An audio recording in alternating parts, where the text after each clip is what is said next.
वेदाची school bus यायची वेळ झाली. हो बाईसाहेब, मी जातच होते. हो, सांभाळून जा. हो.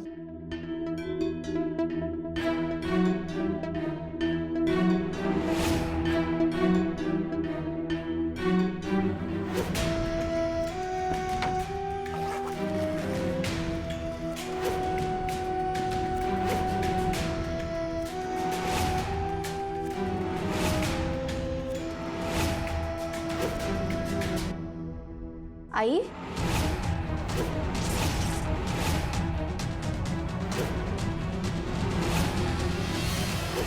काही हवंय का?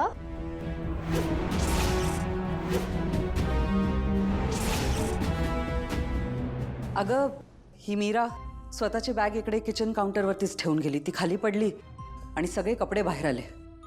तेच आत भरत होते. आई, ती पण काय करणार बिचारी. किचन मध्ये ना नेहमी कोणाची ना कोणाची ये जा असते. ती कुठे ठेवेल तिचं सामान? हो, बरोबर आहे तुझं. तिच्या राहण्याची नीट सोय करायला हवी. मी नर्मदाला सांगते तिची व्यवस्था करायला. पण आत्यानेच तिला इथे राहायला सांगितलंय. तू नको काळजी करूस अनन्या, मी बघते काय करायचे ते.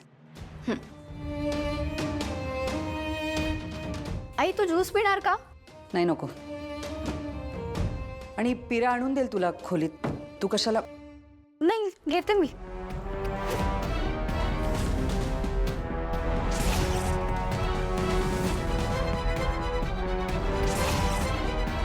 मीराकडे नक्कीच काहीतरी विलक्षण आहे. ते काय आहे हे शोधण्यासाठी मला रात्रीचीच वाट पाहावी लागेल.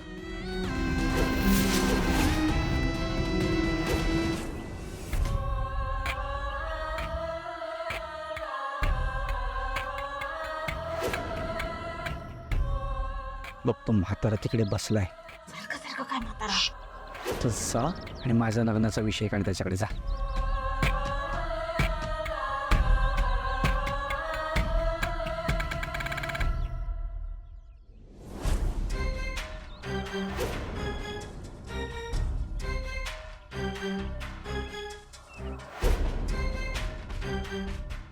दादा, मला जरा बोलायचं होतं तुझ्याशी. माझ्या कामापेक्षा जास्त महत्वाचं आहे. नाही, असं काही एवढं महत्वाचं नाही आहे. आहे म्हणजे तसं थोडं महत्वाचंच आहे. बोल. दादा, मला असं वाटतंय की आता आजीचंही लग्नाचं वय झालंय ना, मग तुझी हरकत नसेल तर आपण त्याच्याही लग्नाचं बघूया का? चांगलं आहे की. दामोदररावांचं काय म्हणणं आहे? त्यांचं काय आहे, तुला मान्य असेल तर ते लगेच हो म्हणतील. ठीक आहे, स्थळ बघायला लागा. हा, त्याची काही गरज नाही आहे. म्हणजे माझ्या मनात असा विचार होता की अजितचं आणि अनन्याचं लग्न झालं तर सोन्याहून पिवळं.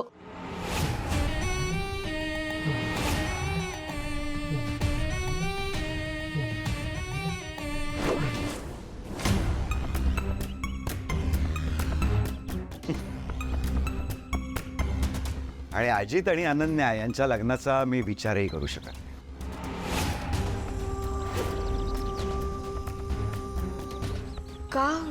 म्हणजे कारण काय? अजित मध्ये काय कमी आहे?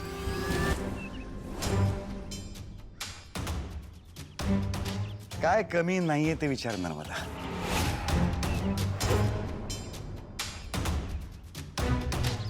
एखादा माणूस चुका केल्यानंतर चुका दुरुस्त करतो, हा परत चुका करतो. त्याला एखादं काम सांगितलं तरी त्याचा फॉलोअपही आपल्यालाच घ्यावा लागतो. पण शिस्त ते एवढी आहे अंगात की कोंबडा सुद्धा अजित उठल्यानंतर आरवतो, सूर्याची वाट नाही बघत. नर्मदा, अजित आज ज्या पोझिशनवर आहे ना कंपनीत, ती पोझिशन त्याला कर्तृत्वाने नाही मिळालेली. या पोझिशनवर येण्यासाठी आपल्या कंपनीत लोकांची हयात जाते.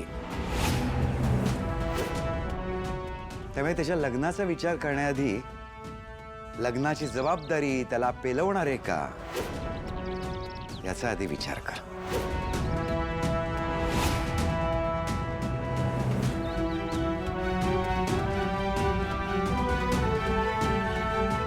आणि हो, अनन्याचा लग्नाचा विषय पुन्हा काढायचा नाही.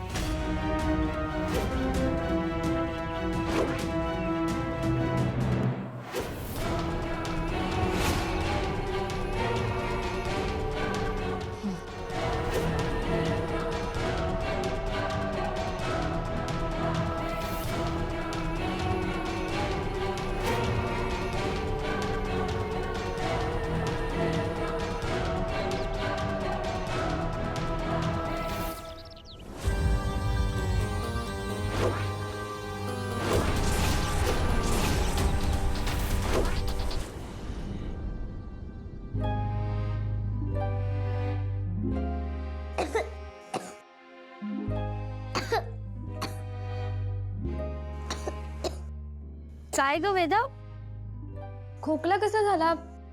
सकाळी शाळेत गेली तेव्हा नव्हता.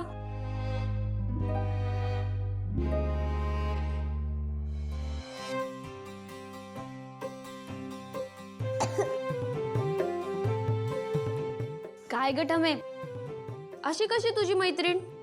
काहीच बोलत नाही. जाऊ दे, तुझ्या मैत्रिणीमुळे तुला खोकला होऊ नये ना म्हणून मी आलं आणि मधाचं चाटण करून आणते. एका सेकंदात खोकला जाणार.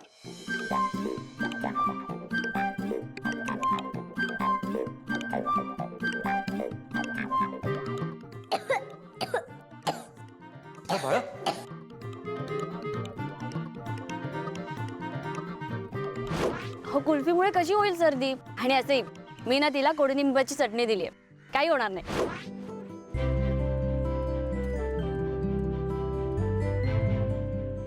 बघितलंस, तुला सांगितलं होतं मी रस्त्यावरची कुल्फी तिला देऊ नको खायला. अहो पण एक कुल्फी खाऊन कधी कोणाला खोकला झालेला पाहिलंय का? प्रूफ तुझ्या समोर आहे. खोकती आहे ती. आणि रस्त्यावरचा पदार्थ एक खाल्ला काय आणि 10 खाल्ले काय, आजारी पडल्यानंतर होणारा त्रास तितकाच असतो. वेदाला खोकला झालाय त्याचं कारण वेगळं असणार. आणि आणि काय म्हणाली होतीस तू?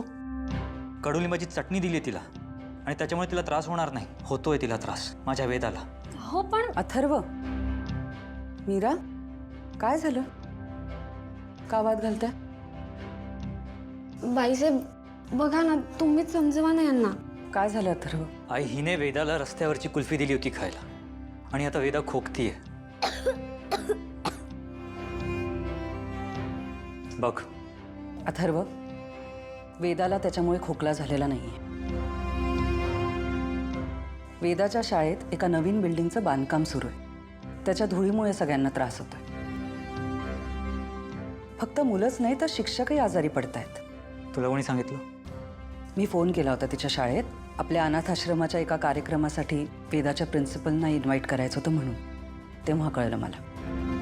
पाहिलं, मी म्हणाले होते ना एका कुल्फीने नाही होत खोकला. मीरा, आत्ता जरी कारण वेगळं असलं तरी सुद्धा वेदाला बाहेरचं खाणं द्यायचं नाही.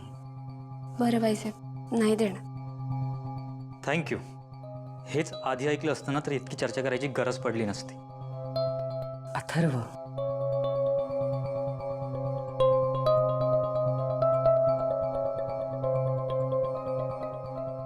जाऊ दे, तो हळवाय जरा तिच्या बाबतीत. बाईसाहेब, मी पण वेदासाठीच करत होते. मला कुल्फी हवी आहे म्हणून नाही केलं. हो ग बाळा, त्याचं बोलणं इतकं मनाला नको लावून घेऊस तू. हाच बघू. अगं एक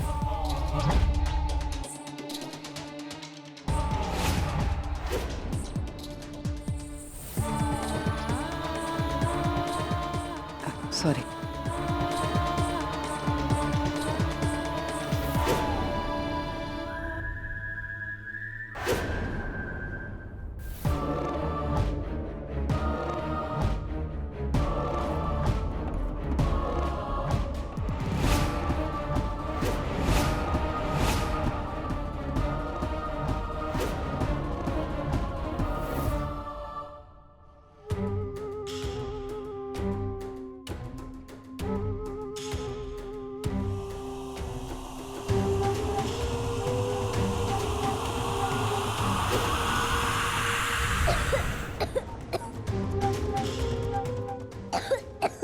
बाईसाहेब, मी आला आणि मधाचं चाटण घेऊन येते, लगेच खोकला जाईल.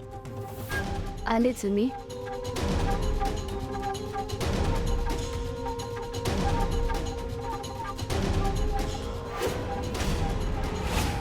काय आहे या मुलीकडे? असली काय दिव्य गोष्ट आहे? आपल्याला मदत करणारा मांत्रिक तो कोमात गेलाय.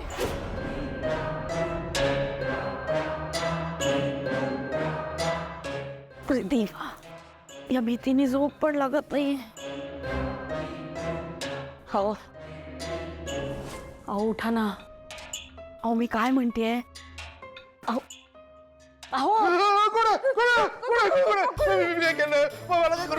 डोळे उघडाव. मी आहे. किती घाबरवलं तू गचच. तू आहेस होय? केवढं घाबरवलंस मला. मी घाबरवलं? तुम्ही झोपताय काय? अहो मी म्हटलं तुम्हाला रात्री जरा जागे राहा, मला भीती वाटते म्हणून. अगं मी पण घाबरलो होतो ना, म्हणून तर डोळे मिटून गप्प पडलो होतो. गप्प पडला होतात? घोरत होतात चांगले, गप्प पडला होतात म्हणे. कोणाला असेल? मला कसं कळणार? दाराच्या पलीकडे कोण आहे ते? ओ मग जा ना, उघडा, बघा ना कोण आहे. तू बघ जाऊ. नाही मी मी मी नाही बघणार, मला भीती वाटते. मी पण नाही बघणार. जा. अहो जा ना, उठा ना, बघा ना कोण आहे ते. उघडा उघडा, बघा कोण आहे. बघा कोण आहे. उघडा आता, उघडा. उघड तू.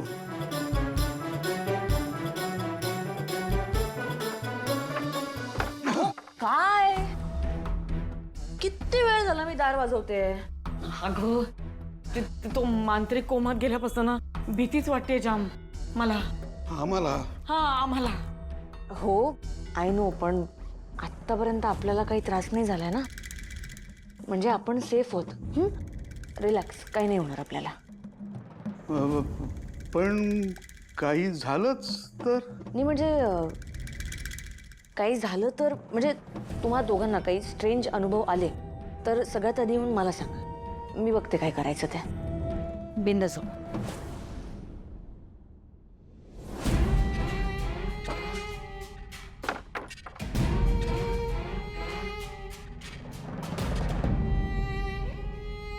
ही बिंदास झोपा म्हणाली आहे, पण हिच्या बोलण्यात काही कन्व्हिक्शन नव्हतं. तुम्ही ना स्वतःही घाबरताय आणि मलाही घाबरवताय. झोपा आता गपचूप. कन्व्हिक्शन नव्हतं म्हणे. हे बरं आहे, चांगला झोपलो होतो, मला उठवून घाबरवलं आणि स्वतः झोपून गेली आणि मला म्हणे झोपा.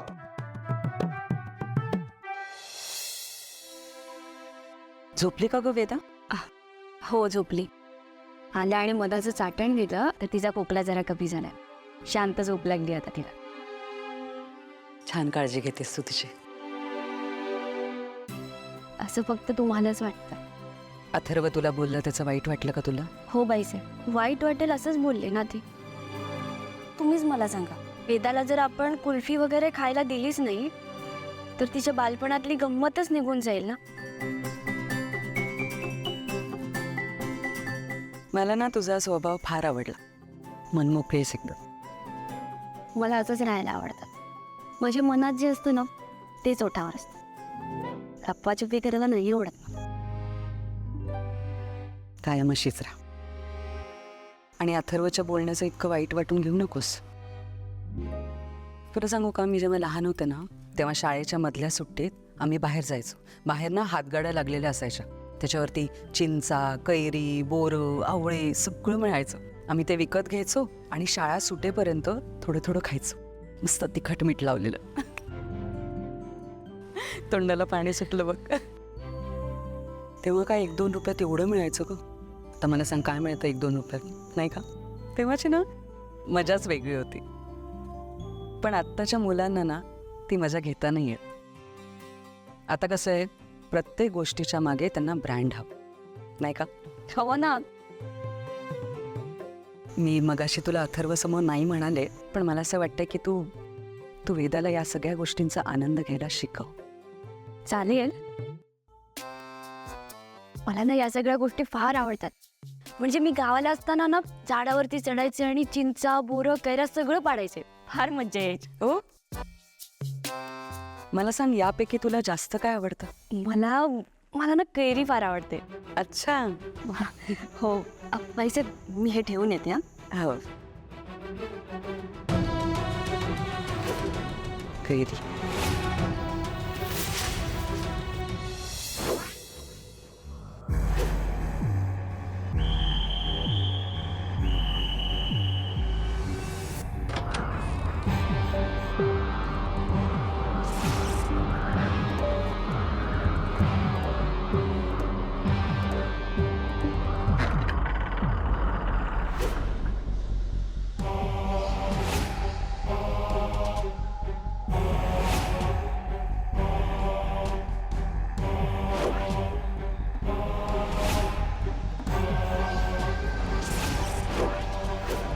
कैरी.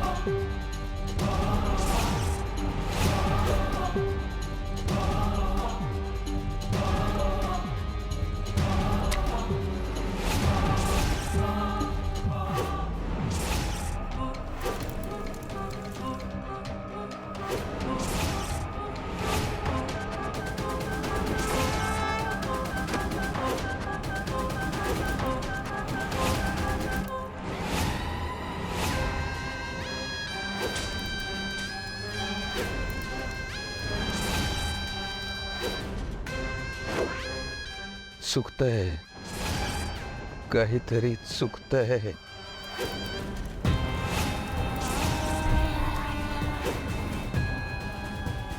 दुष्कर्मासाठी विद्येचा वापर.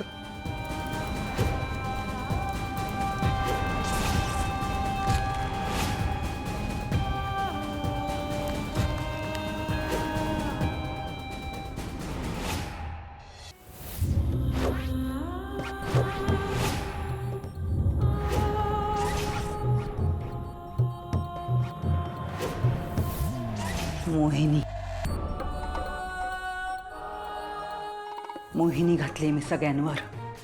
या घरात असं कोणीच नाही जो माझ्या अधीन नाही. दादासाहेब, अथर्व, अगदी ती एवढीशी वेदा सुद्धा, सगळ्या माझ्या हातातल्या कळसूत्री पाहुल्या आहेत.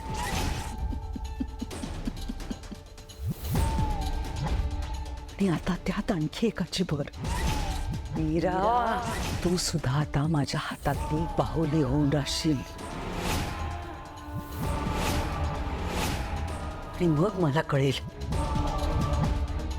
की तुझ्याकडे नक्की काय आहे.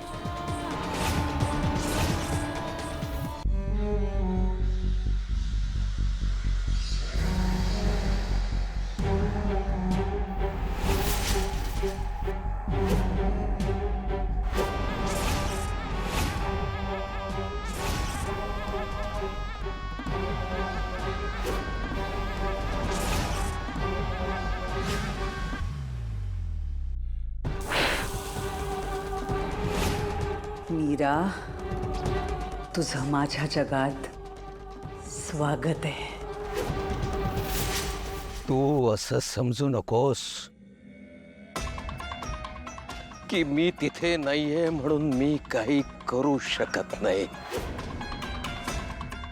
माझी विद्या इतकी दुबळी नाही.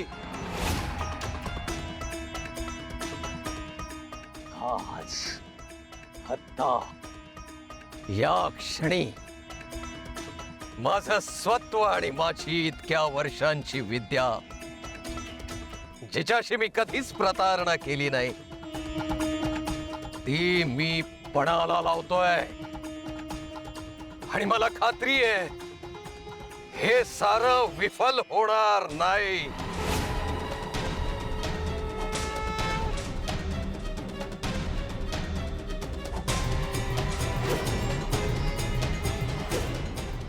ओम अघोर रुद्राय अघोरभद्राय सर्वभयहराय मम सर्वकार्यफलप्रदाय हन हनाय ओम